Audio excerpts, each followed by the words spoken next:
Hi అండి, అందరికి నమస్కారం. ఈరోజు మేము ఒంగోలు రావడం జరిగింది మా బావగారి ఇంటికి.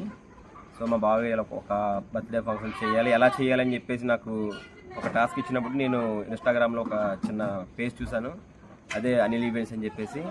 ఎలా చేస్తారని చెప్పి చాలా భయపడ్డాను, కానీ వీళ్ళు వర్క్ చూసిన తర్వాత నిజంగానే చాలా హ్యాపీ ఫీల్ అయ్యాను. అసలు ఎక్సలెంట్. అసలు ఈ వర్క్ ఎలా అంటే వీళ్ళు సొంత ఇంట్లో చేసుకుంటే ఎలా ఉంటుందో డెకరేషన్ అంతా బాగా చేసుకున్నారు. సో నాకైతే మాత్రం నేను అనుకున్న ఎక్స్పెక్టేషన్స్ ఇంకా దానికి మించి ఇంకా రీచ్ అయ్యారు వీళ్ళకైతే నేను థ్యాంక్స్ చెప్పుకున్నా సరిపోదు. ఎందుకంటే బర్త్డే ఫంక్షన్ చాలా బాగా జరిగింది. వచ్చిన వాళ్ళందరూ కూడా డెకరేషన్ చాలా బాగుందన్నారు. సో మీకు ఎవరికైనా సరే డెకరేషన్ కావాలన్నా, ఎనీ ఈవెంట్స్ ఏం కావాలన్నా సరే కాంటాక్ట్ అనిల్ ఈవెంట్స్. చాలా బాగుంది అనిల్ ఈవెంట్. ఎవరైనా తీసుకోవాలంటే కాంటాక్ట్ అనిల్ ఈవెంట్. రైట్.